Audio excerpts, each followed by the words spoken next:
This is National Native News. I'm Antonia Gonzalez. Long before World War II, the U.S. forced Native Americans onto reservations. After the Pearl Harbor bombing in 1941, the U.S. forced Japanese Americans into camps. In Arizona, the federal government once again looked to Indian reservations. As part of a series on World War II internment camps, KJZZ's Gabriel Pietrazio has more. None of the 8 other internment camps in the U.S. were on tribal lands, so why here in Arizona? UCLA anthropology professor Koji Lau Ozawa has an answer.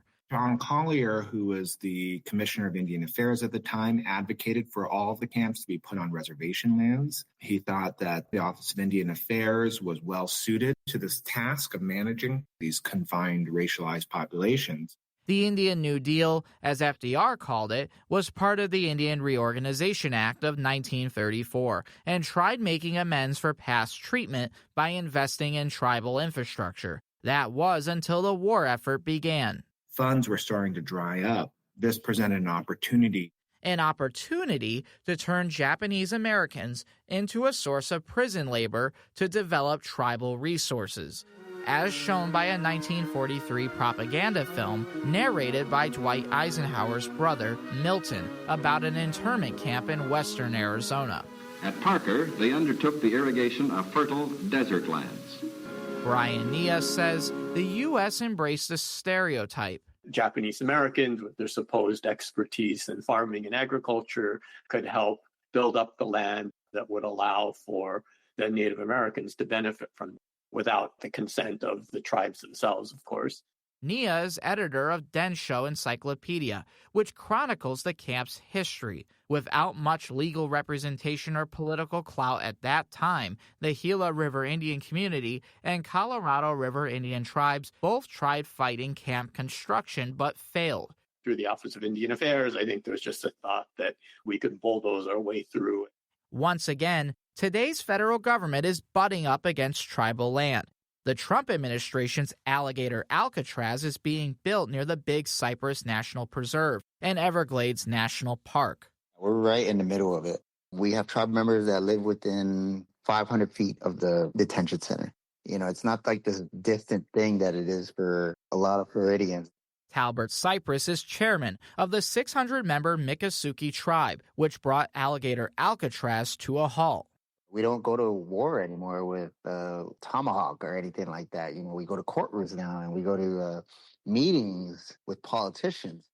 For National Native News, I'm Gabriel Pietrazio. Children across the U.S. are being raised by relatives or family friends. The Mountain West News Bureau's Daniel Spalding has more on a new report showing the challenges these kinship families face. According to the U.S. Government of Accountability Office, or GAO, these households are more likely to experience poverty and mental health issues. Kinship families are common in Mountain West states with high indigenous populations like New Mexico and Arizona. Kathy Laren at GAO says kin caregiving is an important part of tribal culture, but because many indigenous caregivers are outside the formal foster care system, they often receive less financial support. One of the biggest challenges that we heard across the board for grandparents and other relatives that are raising, their relative children is just the financial burden of it. Laren says states could adopt standards and programs designed to better support kinship families. I'm Daniel Spalding. And I'm Antonia Gonzalez.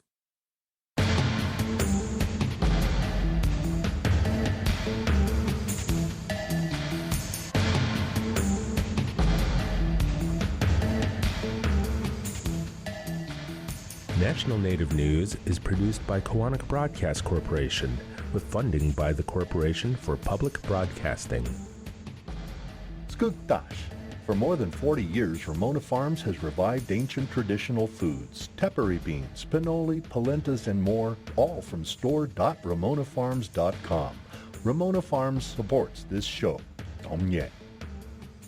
Support by Drummond Woodsum, a full-service law firm whose nationally recognized tribal nations practice provides services to tribal nations and their enterprises and to companies that do business with tribes across the country. More at dwmlaw.com.